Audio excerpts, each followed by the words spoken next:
You're listening to the Junior Birdman Podcast. Hello and welcome to another episode of the Junior Birdman Podcast. I am your host, the Junior Birdman, where we bring you the experts who talk about the things you actually really want to hear about. If you like the video, make sure you click the like button. Make sure you share this video with your friends. Hit the subscribe button and click the bell for notifications to be alerted when new videos come out. Now today, we have a good friend of mine on, an old friend named Jimmy. He is a world famous bartender. He's been at this for a lot more years than I can count. He's mostly famous on the West Coast. Most of his drinks are famous on the West, but he has a lot of popularity in Europe as well. He's worked over there. So he's going to give us some great advice, some of his favorite drinks, and some great advice for new bartenders who are interested in it. So go grab yourself a bowl of trail mix, sit back, and get ready for another episode of the Junior Birdman Podcast. Now, before we get going today, I need to tell you about letbricks.com. As a kid growing up, I had all the building kits from the plastic to the wood, blocks, sticks, whatever me and my brother could get our hands on, spending hours in our bedrooms building whatever our imaginations could come up with. Well, letbricks.com has the same kind of amazing building kits that you and your kids can use to spend hours of fun and enjoyment together building things. This retro red steam engine has almost 800 pieces, and if you click the link in the description below, you can get it for under $50 right now. So go ahead and click the link. That's at letbricks.com. Now let's get back to the show. Jimmy, I want to thank you for joining us here today on the Junior Birdman Podcast. Thank you, Birdman. It's great to be here. I'm sure we'll have a lovely conversation. Thanks, I'm sure we will. Why don't you start off just by telling our audience what inspired you to become a bartender? Well, I've always been fascinated by the art of mixing drinks. You can take different flavors, different ingredients, and create something entirely new and delicious that amazes people. It's amazing to me as well. I mean, let's be honest. There's something about being behind the bar and being able to create a great drink that just feels powerful and exciting. It sounds like it does. Do you have a signature cocktail, something that only you make that's special to you? A signature cocktail. Well, Birdman, that's a tough one because I have many great drinks in my arsenal. If I had to choose one, I would say I would choose my fiery sunset cocktail. It's definitely a crowd pleaser. I make it with tequila, fresh lime juice, grapefruit juice, and a dash of habanero bitters.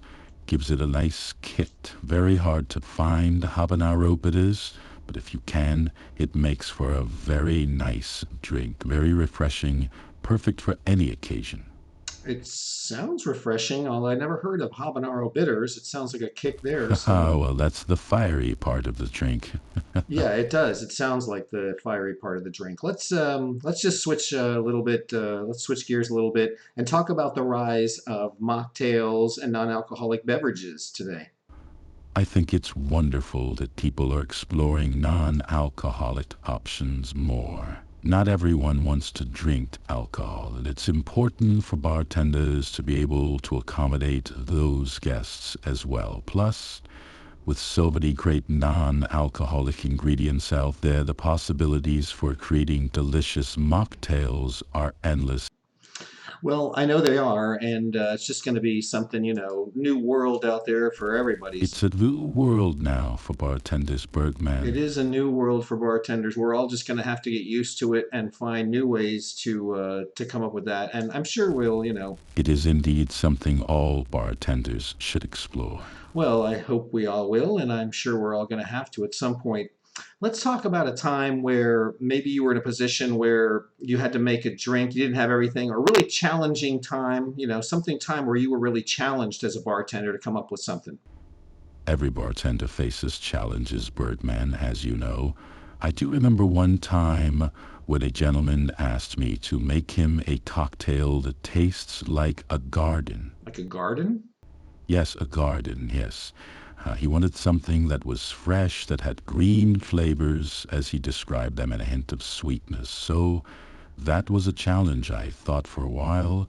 and I came up with a great drink with cucumber. I used honey syrup, and I used basil, and I used gin for this gentleman. It was delicious. He enjoyed it very much.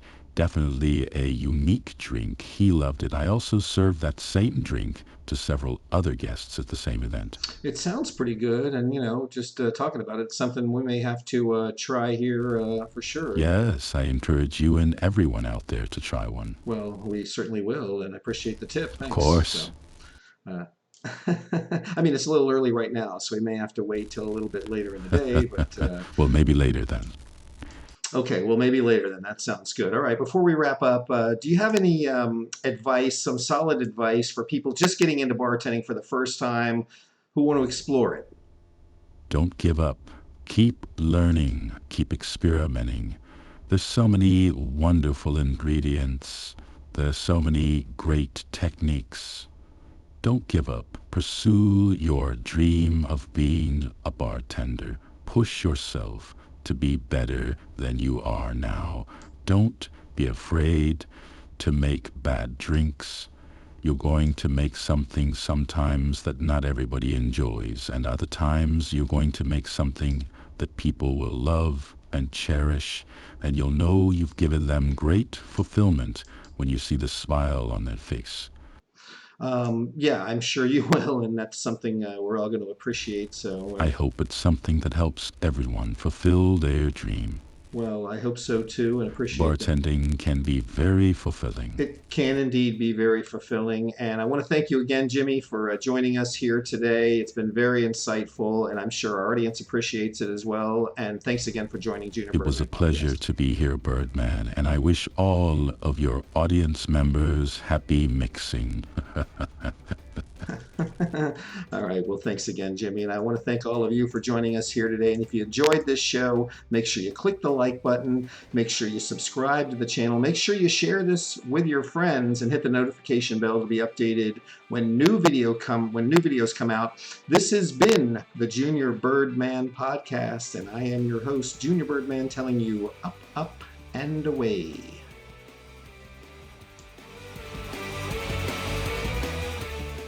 Thank you for listening to the Junior Birdman Podcast. Be sure to like this video, share this video, subscribe to the channel, and hit the notifications bell to be alerted when new videos are posted.